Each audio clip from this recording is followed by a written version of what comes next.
Alright, George, so who do you want to direct this movie? Me. Okay. How about screenwriting? Me, I'll do that one. Alright. How about producer? Oh, me, yeah, totally. Okay. And executive producer? Me. And then, let's see, storyboarding? Me. How about musical score? You want to bring in John Williams? Me. Okay. How about starring in this movie? Ooh, that's gonna be a tough one to work in, but me. And the potted plant? Me. You're full of it, George. You're fired, Randy.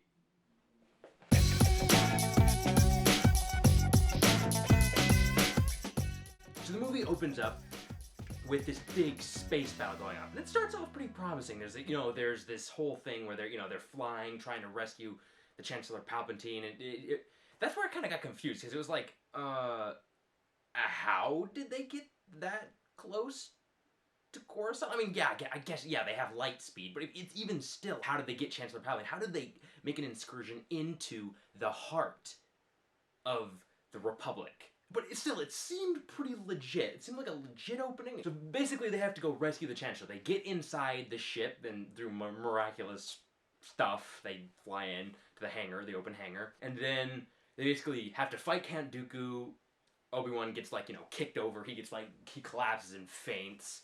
Anakin basically is the only one fighting him. Count Dooku is just like, to Anakin, you are powerful, but you do not use your anger. And he's sort of like goading him a little bit, like, come on, release your anger, make a mistake. Anakin wins. He kind of uses his anger a little bit, and it cuts off his hands. And then it's like, oh yeah, I got you right where I want you, Dooku. And then Chancellor Palpatine is like, good, Anakin, good. Kill him. Kill him now! Okay, that red flag is just... He kills Count Dooku, and then you meet sort of like the forerunner villain, I guess you could say, General Grievous. And he's kind of shoehorned a little bit in it, because throughout the series you have villains put in every prequel episode. Now you have General Grievous. Just have a focal point villain. Have General Grievous throughout the start, because we don't really know anything about him. But he's still pretty cool. I have to admit, he's really cool. I would have liked to have seen him built up from the first to the third. And then the ship goes down, General Grievous escapes, and then they go down towards Coruscant. They get back, they rescue the Chancellor, and everyone actually seems kind of chill down by Coruscant, actually, considering that there's an entire, major enemy fleet above Coruscant. And then you meet up with Padme a little later, and not even a little later, just a few seconds after, she's like, Anakin, come over here, I'm behind this pillar. He goes over there, and she says, I'm pregnant, and he's like, kind of not sure. He's like, that's wonderful. That's awesome, man. Great. But he doesn't sound so sure. After that, he starts having these dreams, like someone's gonna happen, just like when he had his dreams about his mother back in the second movie. So then he's like, oh man, Padme's gonna die. He goes to Yoda. Yoda's like, be mindful of your feelings, throw away everyone you love, and don't be attached to them, because when you lose them, you can go to the dark side. It's this dumb thing. It's like this relationship thing didn't need to exist. This whole thing, Jedi can't have a relationship with anybody, which is going to be impossible because they have relationships with, their friends, fellow Jedi members that are friends, and it doesn't work. It's just a dumb thing. So then the Chancellor calls Anakin. He's starting to befriend Anakin, and that's a little suspicious since you already suspect him of being, the Sith Lord. Chancellor Palpatine starts befriending Anakin, flattering him. You will become a great Jedi. A very great Jedi indeed, if, only those Jedi would make you do stuff. He asks Anakin to become his representative on the Jedi Council, report to him and that type of stuff. And it's like, I'm overwhelmed. Anakin says, no, the Chancellor has requested me to be the representative, and he thinks I should become a master. And the Jedi Council's like, whoa, wait a minute.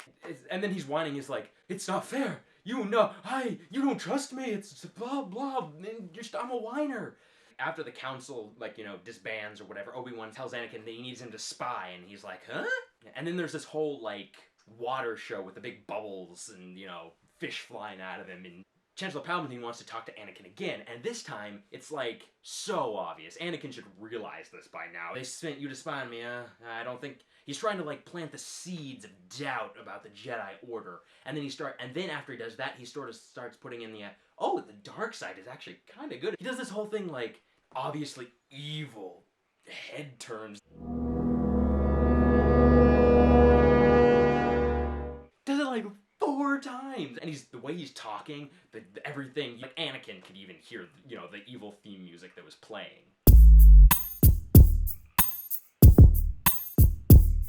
Tells him about all these deep, dark Sith things. There was this Darth Plagueis guy, and he basically he was so powerful that he could keep people alive, but with the Force. And Anakin's like, hey, I kind of need that. They figure out where General Grievous is. He's on Utapau, this one planet, but they're not quite sure. They're going to send Obi-Wan to go over there. And they send Yoda to Kashyyyk because obviously he can't be around there, you know, when stuff is obviously inevitably going to happen later on. You can't have Yoda there, you know, you wouldn't have chaos. Obi-Wan, he talks to the native government, and they're like, he's here on the 7th level. He's like, thank you. And he looks around, he finds General Grievous. Basically, Obi-Wan is an idiot and just like jumps right in the middle, and he's like, hello there. And there's like all these droids around. Obi-Wan not just only just jumped down to confront his enemy that he was gonna have to fight anyway, he jumped right in the midst of the, like a huge squad of just droids, man. General Grievous turns around and is like, aha! And then they're all about to fire and just kill Obi-Wan. And then General Grievous is like, wait a minute. Wait, I will deal with this fool myself. We've already established that General Grievous is kind of a coward. Mace Windu says it himself. So why would he just automatically have the guts to take one on? And it's just so stupid. This guy is so cool. He has like these 4 hands that is like lightsaber, and he's been training the Jedi arts, and Obi-Wan just like cuts off his 2 hands, and basically he's incapacitated, basically. He runs away. And that's when the clones come down, rappel down or whatever, and then they start engaging like the last major forces of the Separatists. The Jedi Council's like, oh hey, they found him. Anakin, go tell Chancellor Palpatine, inform him of this. Basically, he goes back there to Chancellor Palpatine and says, hey, this is what's going on. Basically, he's like, okay, subtlety, like, honestly, like, subtlety's not gonna work with Anakin. Hey, I'm the Sith Lord.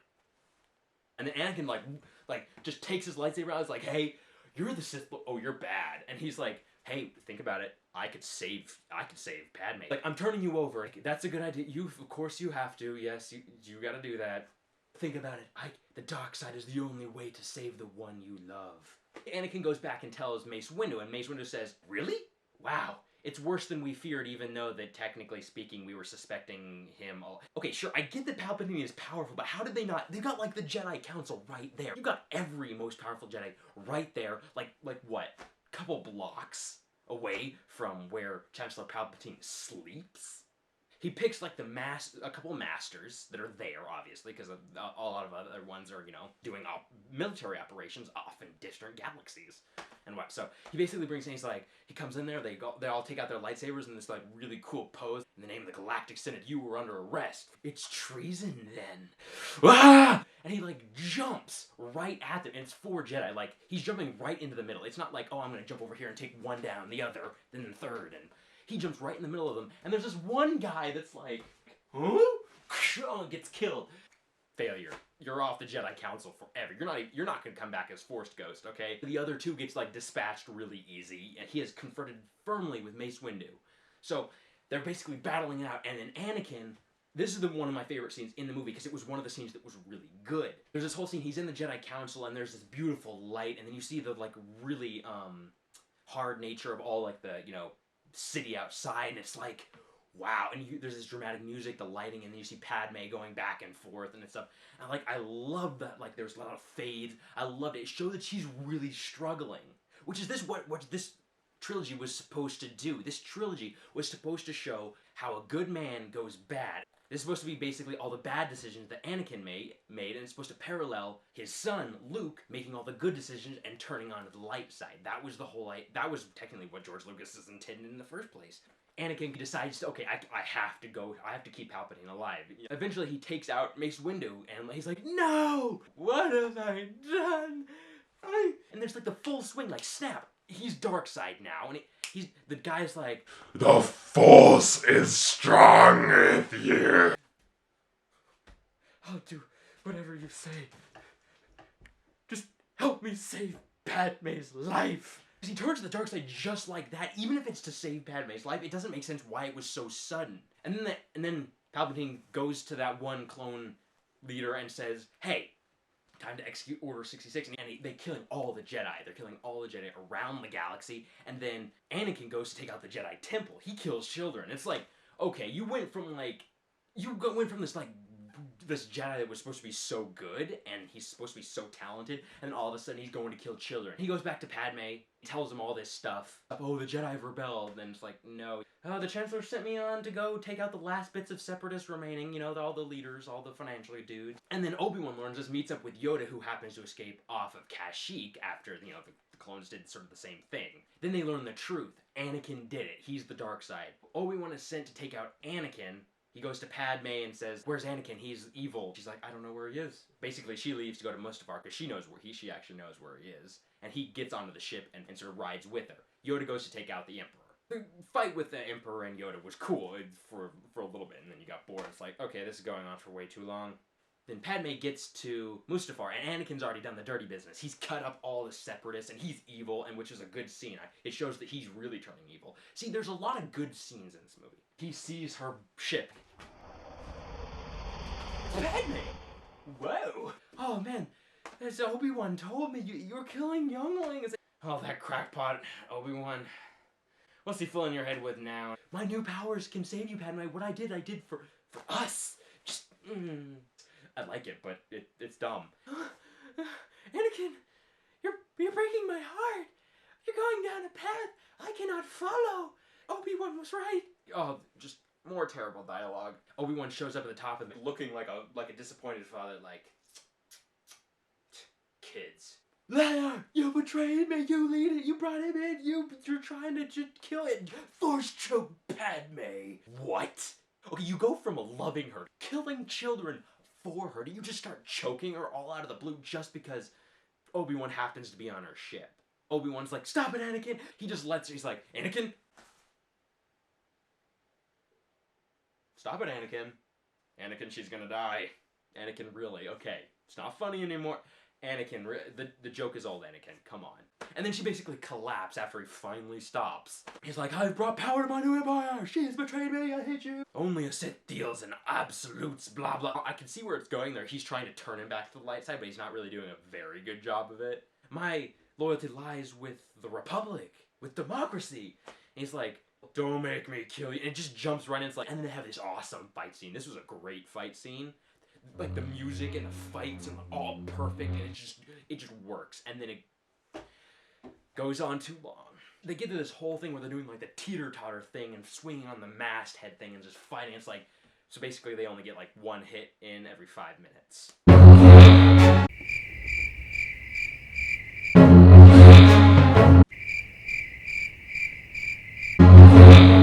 Obi-Wan gets on land. Anakin is on like a little droid, and he's like, "Don't jump, I have the higher ground, Anakin." And he's like, "You underestimate my swag, man. Don't try it." And he jumps. Obi-Wan cuts his legs off. Basically cuts all his arms off. He's like, "You are my brother, Anakin. I love you." Oh. Jedi rule number 1, no relationships. None. No friendship, no brotherly family love, no marrying people that you like. None of that. So basically, Yoda and Obi-Wan meet up a little later as they have Padme to go to this like hospital. The robot thing is like, "Medically speaking, she's perfectly healthy for reasons we can't explain. She's dying. She's lost the will to live." Broken heart, girl. Broken heart. That's what killed her? Come on, George Lucas.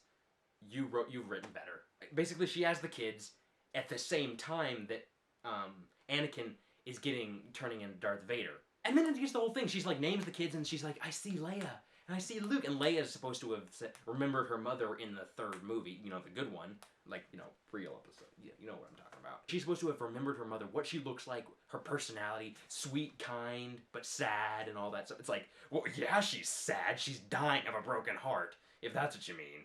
And then Darth Vader is born. No! You killed Darth Vader. You killed him. He's no longer Darth Vader. He's a wussy. He's Darth Wussy. That's it. Darth Wussy. Obi-Wan takes Luke, this Brando senator, adopts Leia. C-3PO's memory is erased. R2-D2 is just there for the ride. Jams you right into the New Hope position. So overall, this movie was really bad. I mean, there's some good elements. It's the best one out of the prequels, but it's still bad. There's tons of plot holes, tons of terrible dialogue. He can still write a story. That has been George Lucas's strength from the beginning. He has written some pretty great things, including, you know, the original trilogy. His strength has always remained in story creation and producing, and that's what he should have stayed. Sure, direct, fine, I don't care. Just don't become the entire cast and crew while you're at it. This movie had good elements. This movie had a lot of bad elements. But considering that it was still a good story. The script and the plot were terrible, but the story was still good. So you're able to watch the movie and say, hey, this movie is a fail. This movie is definitely a fail, but it's not an epic or ultra fail at all. But it is on the lower spectrum of fail. It's close to an ultra fail, but it's better than the other two. Alright, if you guys like this video, whatever you thought, comment below so I can see what you guys have to say. Always love feedback. I will see you around the block on the next one. Bye! Ebony! What's Ebony? Get up! Demon, go!